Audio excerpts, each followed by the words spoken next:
Hello Alycats and viewers. So today is my top 10 most anticipated games of 2015, and my top 10 will differ from yours, of course, so please be respectful of that. But enjoy the video. Let me know what your top 10 most anticipated games are down below in the comment box, and there will be honorable mentions listed at the very end of the video, so check out these gameplay clips and enjoy. I am beyond excited for The Witcher 3 Wild Hunt.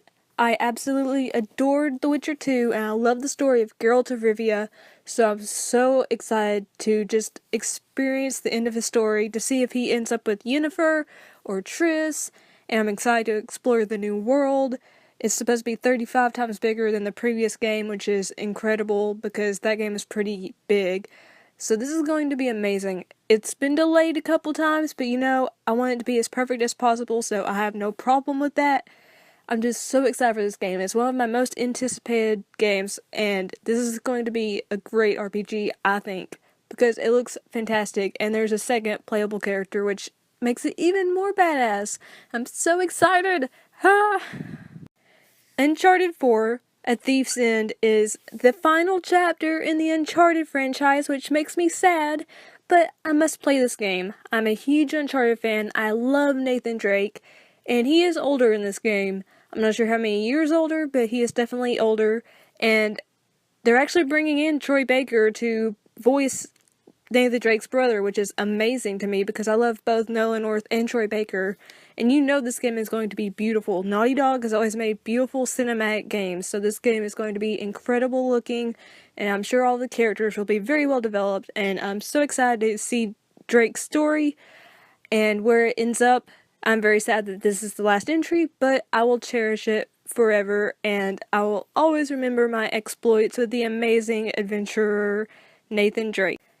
The Order 1886 is a brand new IP from Sony, and this is very intriguing looking. There hasn't been much information revealed, but this game looks incredible.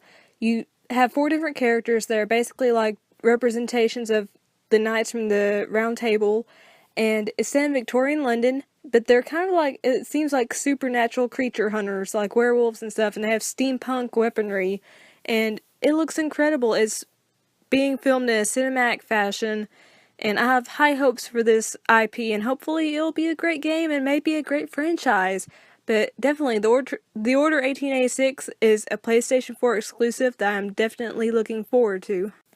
Until Dawn screams B-movie horror flick, even though it's a video game, and this could actually be either a great game or a terrible game. But to me, I'm willing to take that risk. I love survival horror games, and this game is very cinematic. It looks so realistic, and you actually make choices, and the game revolves around the choices you make, and it's basically about a bunch of teenagers who go to a cabin and stay there overnight in the middle of the woods. You know, that horror movie cliche? Yeah, they do that. And then, of course, it's inevitable that some are probably going to get killed off, because, you know, horny teenagers in the woods and creepy people murdering people. But I'm really excited about this game. It was originally intended to be a PlayStation 3 game with move controls, but now it has moved to the PlayStation 4 with just standard controls. And I am actually really excited to see how this turns out. I'm crossing my fingers that this will be a very worthwhile survival horror game and not an absolute dud. I'm a pretty big Platinum Games fan, so I'm definitely looking forward to Scalebound, their newest IP, which is an Xbox One exclusive, and not much has been shown about this game, but it looks pretty badass of what we've seen so far.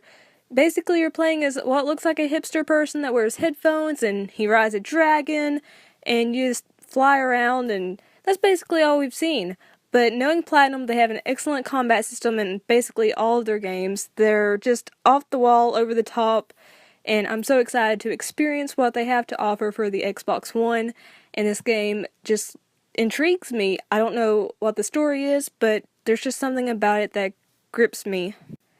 I love the Resident Evil franchise, and I adored Resident Evil Revelations, so I'm super excited for Resident Evil Revelations 2, and to be able to play as both Claire Redfield and Moira Burton, that's hard to say, the daughter of Barry Burton, and not much is known again, but it seems to be like, it's basically like the first game, where Claire wakes up and she's in a prison cell with a bracelet on her wrist, and she doesn't know what the bracelet is, and she meets Moira, and they go through, and this will originally be released as an episodic format game, but then it'll be released on disc with all the content on it, with DLC, so I'm super excited for this game.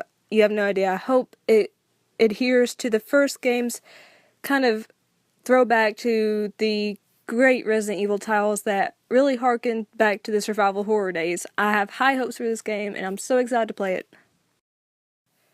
Now, I loved the first Mirror's Edge. It was amazing for what it was.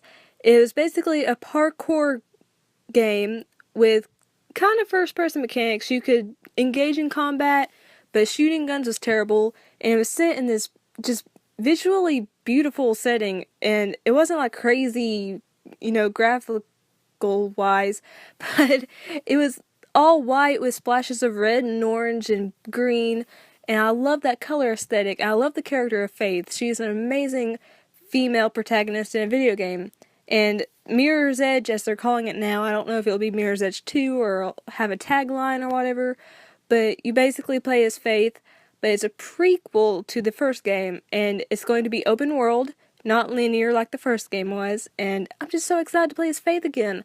I loved playing as her, and I loved the weighty feeling of just floating through the air, doing badass parkour stunts. This game, I just have high hopes for. This could slip into 2015, but I have faith in DICE to make a great precursor to the Mirror's Edge franchise. Most of you know I'm obsessed with Tomb Raider. I've played every game in the series. I love the reboot, so I'm super pumped for Rise of the Tomb Raider, the sequel to the highly acclaimed game that came out in 2013. And this is partially why I wanted an Xbox One so soon, because there is timed exclusivity for this game.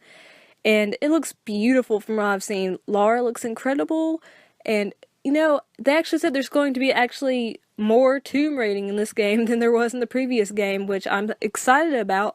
I would love to get back to the roots of the original game.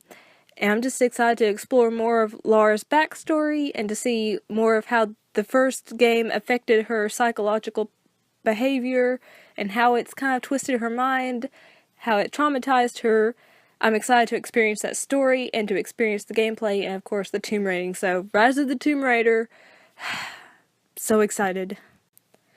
I pretty much adore the Metal Gear Solid franchise, besides Ground Zeroes, that was kind of lackluster, but I'm really looking forward to Metal Gear Solid 5, The Phantom Pain. This game looks incredible.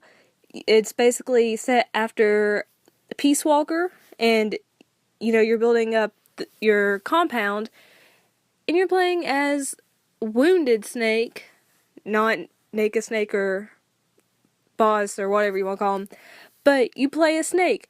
And yes, he is voiced by Kiefer Sutherland, which bugs the crap out of me that they replaced David Hayter. But this game looks incredible. It's going to have a day-night cycle, dynamic weather effects. You can have your own built-in playlists. You can be stealthy or balls-out action. This game is going to offer tons of options, and just the customization of Mother Base seems incredible. And the ability to hide on horses, which seems weird to me. You just cling to the side of a horse and you're hidden from the view of soldiers. That's kind of weird. But, Metal Gear Solid games are weird, and that's why we love them. So yes, Phantom Pain, I'm ready for you. I'm a pretty avid fan of the Tales of franchise, so I'm really hoping Tales of Zestiria comes out in 2015 over here in the States. But yeah, I don't really know what the story is, but I'm excited. Tales of, that's all I have to say, and I'm super duper excited. I love the combat of the Tales games, I love the stories, I usually love the characters for the most part. I love the art style, it's just amazing. They're amazing games. They have amazing soundtracks, they're great RPGs, especially if you're just starting out in the RPG genre. And they have incredible stories, like I said before, and I'm excited to experience Zestiria's story. So yes, I'm very excited for Tales of Zestiria, and I hope it's one of the better Tales games. Some of them kind of waver in quality, but I have high hopes for Zestiria. So those are my top 10 games that I'm most excited for this year. I really hope you enjoyed the video. If you did, please leave a like. That's always super duper helpful. Leave a comment down below, like I said before, telling me what your favorite, most anticipated games are this year. Subscribe if you haven't subscribed yet, because Alycats are awesome and we have fun here. And favorite and share the video as long as you do it nicely. And remember, I love each and every one of you so, so much. Peace and kisses. Before I say bye, watch the credits after I say bye. Okay? Bye.